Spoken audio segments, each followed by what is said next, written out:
जय हिंद दोस्तों। बापू, महात्मा, राष्ट्रपिता, जब ये शब्द सुनाई देता है तो हमारे जहन में एक ही नाम उभर कर आता है, मोहनदास करमचंद गांधी।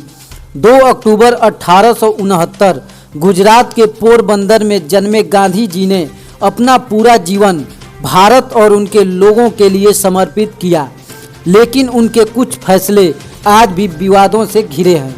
तो दोस्तों, आज हम गांधी जी के 5 विवादित फैसले और उनके पीछे की कहानी को बताएंगे।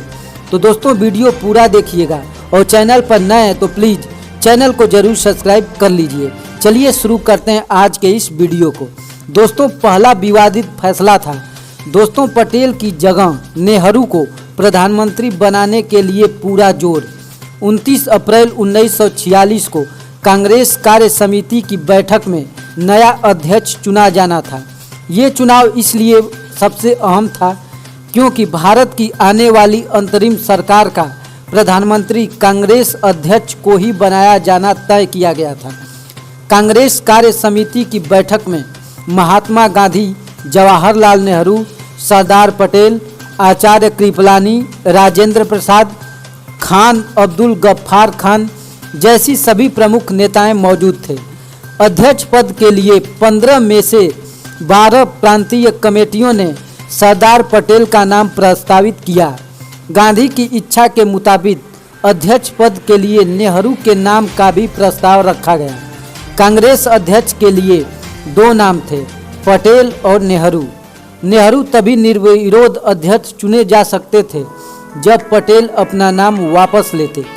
कृपलानी ने पटेल के नाम वापसी की अर्जी लिखकर दस्तखत के लिए पटेल की तरफ बढ़ा दी। पटेल ने कागज पर दस्तखत नहीं किए और अर्जी गांधी की तरफ बढ़ा दी।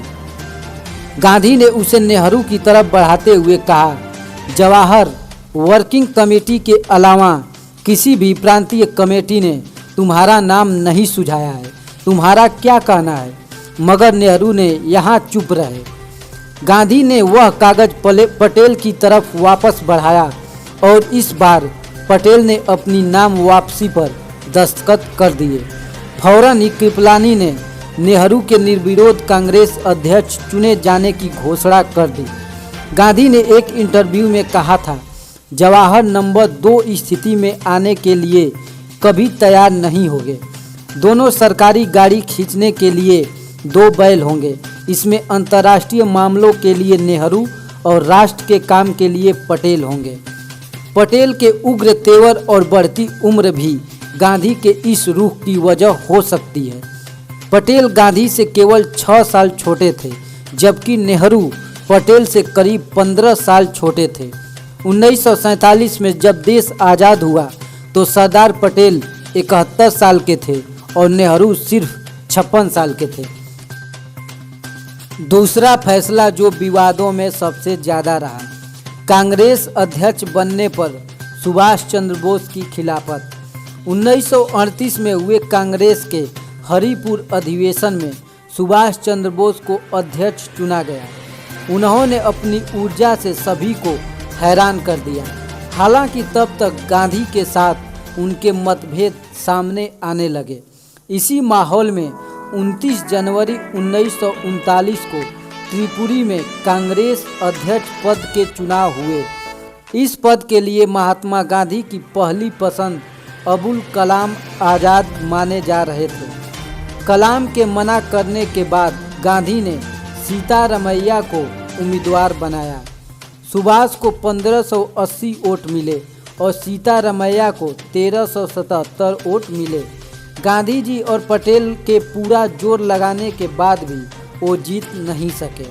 गांधी जी ने सार्वजनिक तौर पर इसे अपनी हार मान ली। इसी समय गांधी जी कांग्रेस वर्किंग कमेटी से अलग हो गए। इसके बाद पटेल और अन्य कई सदस्यों ने भी कार्य समिति से इस्तीफा दे दिया।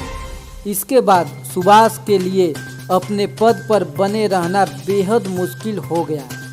अप्रैल 1939 में अखिल भारतीय कांग्रेस कार्य समिति की कलकत्ता बैठक में सुभाष ने इस्तीफा दे दिया। उनकी जगह राजेंद्र प्रसाद ने ले ली। सुभाष चंद्र बोस ने कांग्रेस के अंदर ही अपनी पार्टी फॉरवर्ड ब्लॉक बनाई। दोस्तों, गांधी जी का तीसरा फैसला जो सबसे अधिक विवादों में रहा, गांधी इरविन समझौता। क्या वाकई महात्मा गांधी क्रांतिकारी भगत सिंह को बचा सकते थे?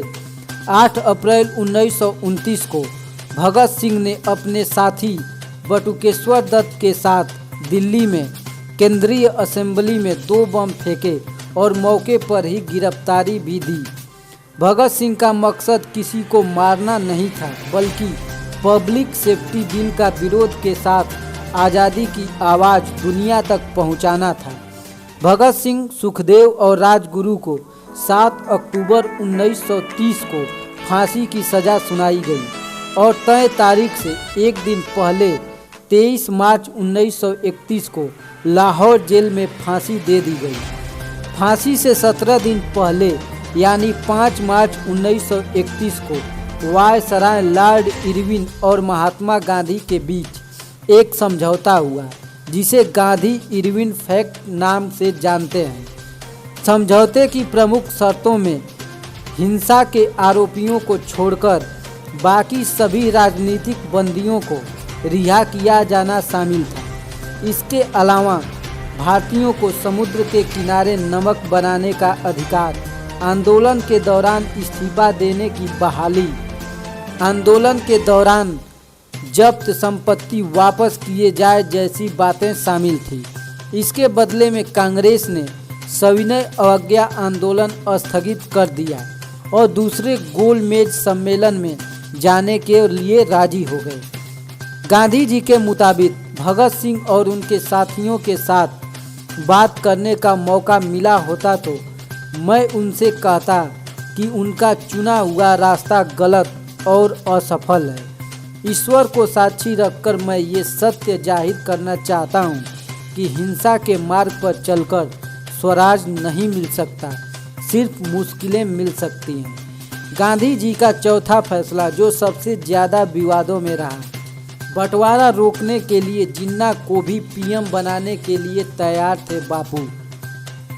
तारीख 3 जून 1947 शाम 4 बजे गुलाम भारत के अंतिम गवर्नर लॉर्ड माउंटबेटन रेडियो पर आते हैं। वो भारत की आज़ादी का दिन यानी 15 अगस्त 1947 के साथ देश के बंटवारे का भी ऐलान करते हैं। इसे माउंटबेटन प्लान कहा गया।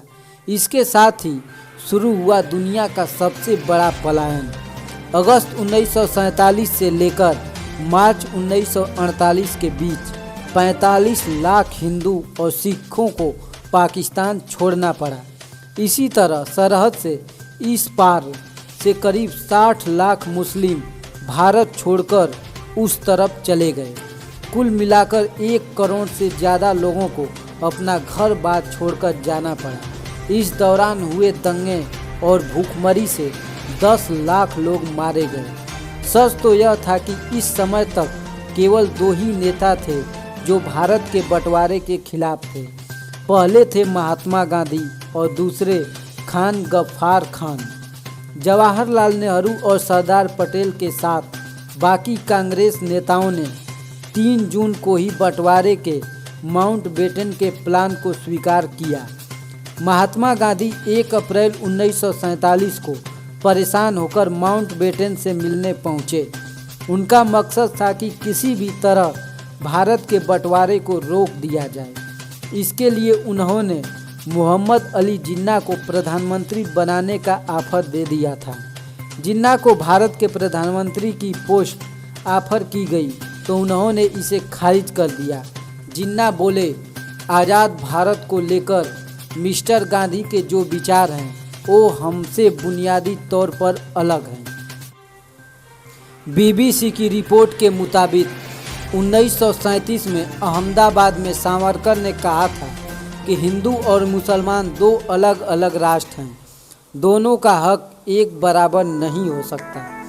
पाकिस्तान को 55 करोड़ देने का समर्थन में थे गांधी जी। बात 20 अगस्त 1947 की है। 5 दिन पहले ही अस्तित्व में आई पाकिस्तानी सेना ने कश्मीर पर कब्जे के लिए ऑपरेशन गुलमर्ग के नाम से साजिश रचना शुरू कर दी। योजना के मुताबिक 22 अक्टूबर को हथियारबंद कबायलियों ने मुजफ्फराबाद पर हमला कर दिया। 26 अक्टूबर तक हालत ऐसी हो गई थी, राजा हरि सिंह ने जम्मू कश्मीर का भारत में विलय के पत्र पर हस्ताक्षर कर दिए। फौरन भारतीय सेना पहुंची और पाकिस्तानी सेना और कबायलियों को खदेड़ना शुरू कर दिया।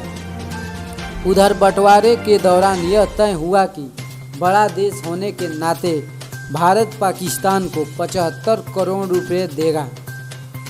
भारत ने पाकिस्तान को 20 करोड़ की पहली किस्त दे दी। इस दौरान पाकिस्तान ने कश्मीर पर हमला कर दिया।